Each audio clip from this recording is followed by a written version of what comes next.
Hey, welcome back everybody to another Q&A with Dr. J. Dunn, the founder of MyHappyGenes, direct-to-consumer genetic testing company, which is different from all the rest. And if you go to myhappygenes.com, you can now see why. We just created a beautiful comparison chart, exactly how we're different so that you can make an educated decision about what kind of testing company you want to work with.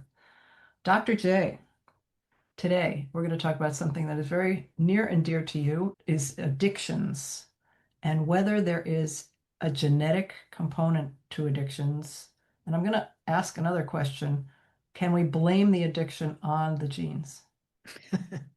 That's a good question. It's back to the old saying that the genes load the gun and the environment pulls the trigger. So it's never just one or the other.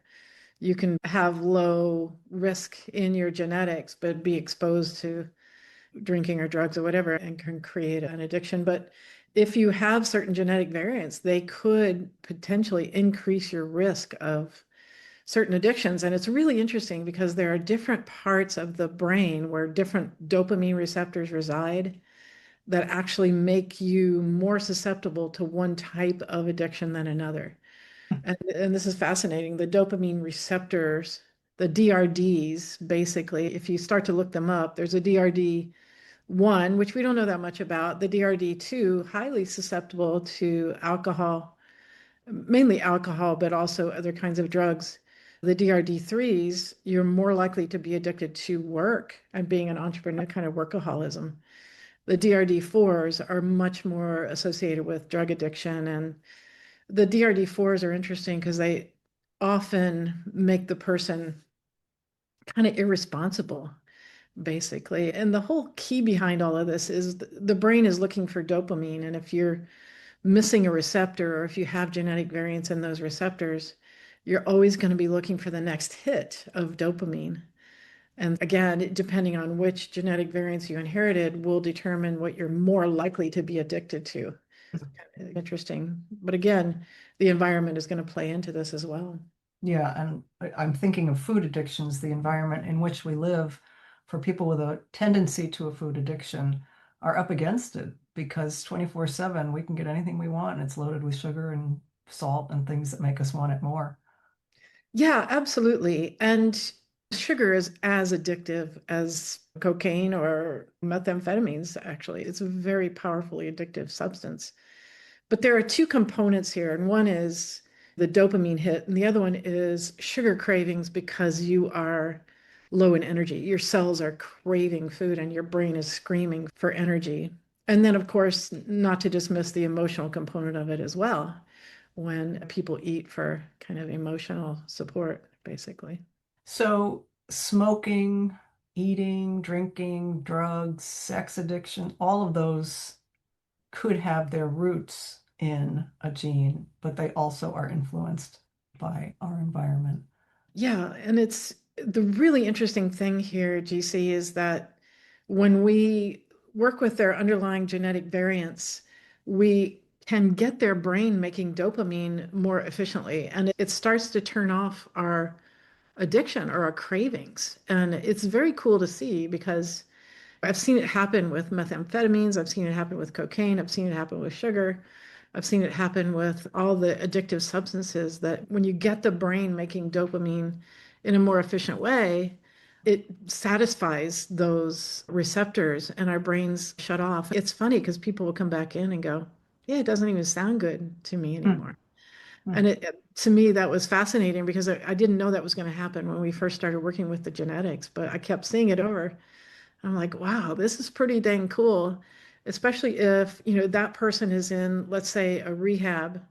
They're going through getting off the drugs or alcohol or whatever they're trying to quit. If you at the same time, if we could get them at the same time to balance their underlying brain chemistry, the rate of success would be through the roof. And so that's, again, something I'm really passionate about, as you brought up, because I think so many people suffer. They're just being a slave to their addictions Yeah. and can't seem to stop. And these are good people. And we look at them as a society and we go, just stop it. It's a problem, just stop it. And it's just never that easy. The cravings sometimes are so freaking powerful that we're beyond our willpower in a lot of cases. Very Yeah. small percentage of people who can do it with willpower. Yeah. And it's interesting if we could get people when they're first going into recovery, or if they've made that decision on their own without a program or anything else, be able to give them the support they need, then the compassion piece comes in. Let's look at these people and say they just need help rather than they're lazy or they're just don't want to do it. They just want the drugs more than they want a good life. That's generally not true of anybody. Yeah, absolutely. And again, thank you for bringing up that word, compassion, because it does mean a lot. And if we can step back and stop judging and realize that they have a disease, as they talk about in alcoholism or drug addictions, that there's much more going on than just lack of willpower and not caring about their family or their friends or their lives themselves. When the first person that I did this with, it was just stunning to me. It was a young girl who had two young children at home and she was hooked on methamphetamines. We look at it and we go, she decided that the drug was more important than her kids. And it just simply was not true. She was very much addicted, and it's a very powerful drug. It can make you leave behind your small children, deny our mothering instinct and go toward the drug. But when her family brought her in and said, "Can you do anything with this?" And I said, "I don't know." It was in the beginning of when we were working with the genes. And I put her on a program based on her genetics. And within a week, she said, "I don't even want it anymore." And if you've ever been around addicts, you know that's okay. Yeah, we'll see. Yeah, yeah, of course. They have this honeymoon period where they're off the drug and they're feeling great. And a year went by where she got her life back. She got a house and she got a job and she got the kids and she was doing great. And she stopped taking her supplements that are designed to balance the brain. And she went right back to meth. The calling and the craving was so strong. And that's the thing, is our brains are set up for the minute you try, if you have a certain brain configuration from your genetics, our brains are set up to immediately be addicted to those things that kind of fill the receptors correctly. Anyway, her family called me up and said, make sure that she gets her supplements because we'll pay and make sure that she stays on them. And I still follow her. She's doing really well, and she's been off of the drugs for a very long time. That's So, and nice. then we saw it with cocaine, we've seen it with alcohol, we've seen it with sugar.